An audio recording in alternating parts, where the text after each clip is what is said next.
Hey guys, welcome back to my channel. In today's video, I'm going to be taking items that I thrifted and put them together to make very unique pieces of home decor. I think y'all going to enjoy today's video, so let's get started on the projects. And I want to thank Squarespace for sponsoring today's video. I purchased this little tiny frying basket from the Goodwill bins. I don't know what you would fry that is this small, but it doesn't really matter because we are going to be using it for something else.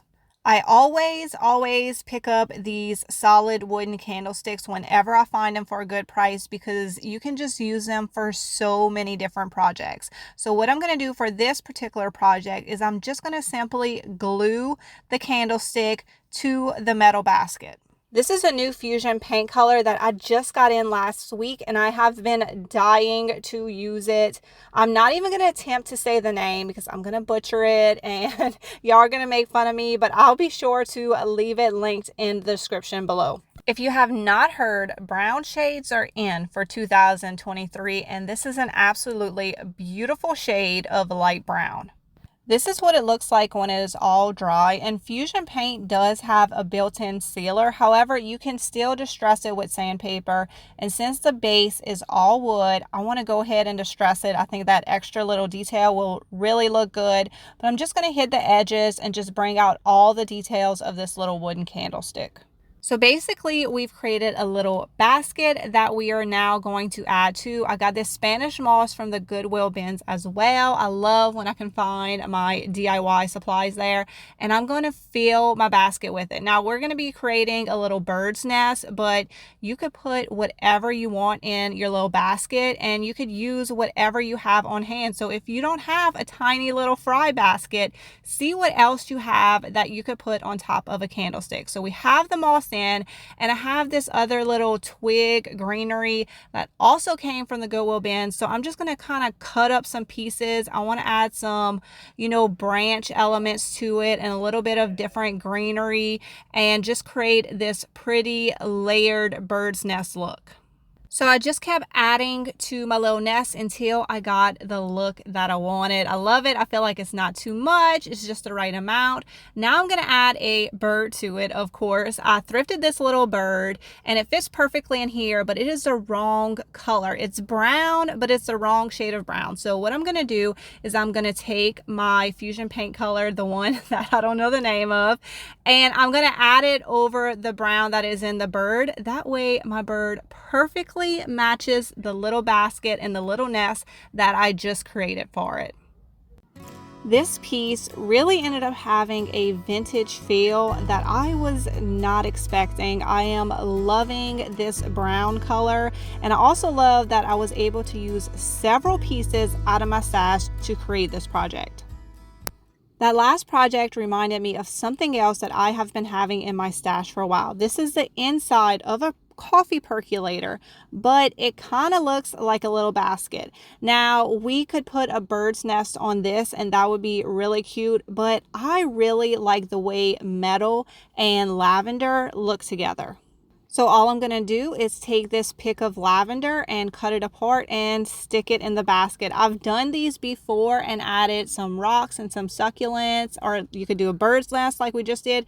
There's just a variety of options, but the takeaway here is to not just look at what something is, but what it could be turned into to create your own unique piece of home decor.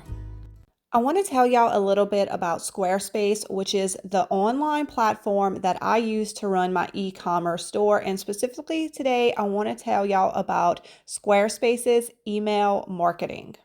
I've been using their email campaigns for about a month now, and I love how easy it is. And it shows you all the analytics so that you know that your campaigns are actually working. And since it's integrated into your website, all of your fonts and your colors and everything is all the same, so it looks cohesive.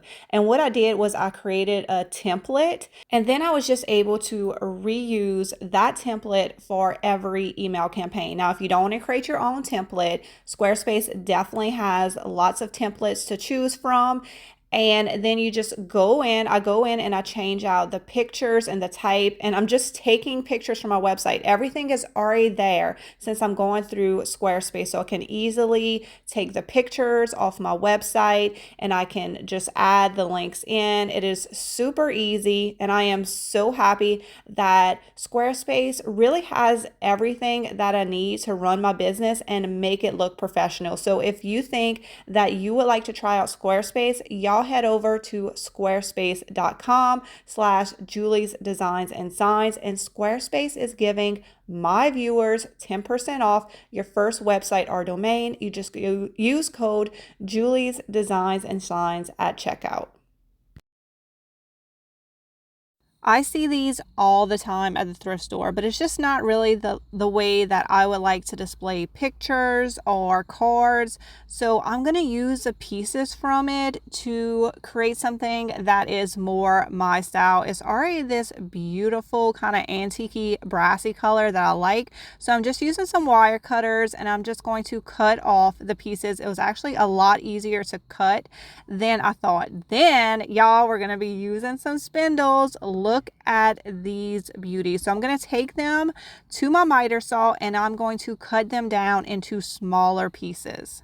Look at these, y'all. They are so rustic. They have so much character. I'm going to leave them exactly as is. I don't want to paint them. I don't want to seal them. I like them exactly as they are. So now we do need to add something to them.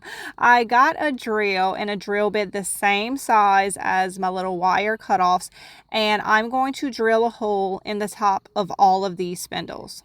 Now, since I cut these spindles up, there are some fresh cuts that look newer and not aged like the rest of the piece. So I want that to blend in. So I'm just taking my Fusion antiquing glaze and I am just putting it on the top where it has a fresh cut on these brown pieces. And then for the ones that have more of a white gray finish, I'm taking Fusion paint in the color cobblestone. I'm adding a little bit of water to it, and I'm just painting the top, and this worked perfectly. So just look at your color of the aged piece of wood that you have and find something similar, add a little bit of water to it, and then add it to the top, and look at that. It just perfectly blends in. Now I'm going to take my metal pieces that I cut earlier and I'm going to hot glue them in the holes that I created. You could use other glue, but I would suggest hot glue because if you use a type of liquid glue and you get it on your wood, it will discolor it. So if you get hot glue on the wood, it is really easy to peel off and it doesn't discolor it. And I did drill these holes in the spindles pretty far, so just the holes themselves will kind of keep the metal in place, and the hot glue is just a little bit of extra added security. I ended up cutting up spindles that I had, but this is definitely the perfect project if you have a stash of spindle cutoffs. Never throw away those spindle cutoffs. You can always use those little odd and end pieces for something. This was a really easy project, taking 2 items and putting them together for a completely different look, and you can use it for more than pictures. I put a cute little bird in one of them. I put some flowers in the other. I had some vintage playing cards. It's just a little extra piece of decor to put in your vignettes. I love how these came out, but y'all, let me know what y'all think. I have been having this beautiful glass cloche in my stash for a while, just waiting for the perfect base to come along, and then I thrifted this sofa foot. So this came off the bottom of a sofa, and look how perfectly this fits together. I do love a good natural wood look, but this particular piece has some marks and some writing on it. So I'm going to take my sandpaper and try to get off as much as I can. And then I want to give it an age look. I'm going to be using Fusion paint in the color cobblestone. It is a really light gray. And then I'm going to take my Fusion mister and I'm just going to add some water to the whole piece. The reason that I'm adding water is because I want to have control of the paint. I do not want to get full coverage on here. I do want to have a wood tone, but I just want to give it more of an aged wood tone. So this is a way to do it if you don't want to add any kind of wax or anything like that. You can use a paint that you already have. After you apply water and then paint to your whole piece, you're going to take a dry paper towel and just start wiping it off. And if you want it to be darker in some areas, you can add more paint. If you want it to be lighter in some areas, you just rub off the paint a little bit more. There's really no right or wrong way to do this. You just keep messing with it till you get the look that you want. And I mean, we're going for a rustic look here, so you really cannot mess it up. So this is just a super easy way to get that aged look on a natural piece of wood. I think that the whitewashed aged wood color pairs perfectly with the glass cloche. So y'all never pass up a glass cloche and never pass up a sofa leg. All right, guys, that is the end of today's video. Y'all leave a comment below and let me know what was your favorite project. I loved the spindle picture holders, but then I created that cloche and I really love that too. I just love the projects with more of a rustic look. So y'all let me know what was your favorite and let me know what y'all think of the new fusion paint color. It ended up having more of this antique feel. I just wasn't expecting that. I would love to see a piece of furniture painted that color. So if you purchase it and you paint a piece of furniture, definitely send me a picture. I would love to see it. And of course, all of the projects and the products that I use in today's video can be found on my website, juliesdesignsandsigns.com. I'll have everything linked below. And if you think that you would like to start your own e-commerce store, y'all go check out squarespace.com/juliesdesignsandsigns, and they are giving my viewers 10% off. And I'll also have that linked in the description below for y'all. Y'all have a great day, and I will see y'all in the next video.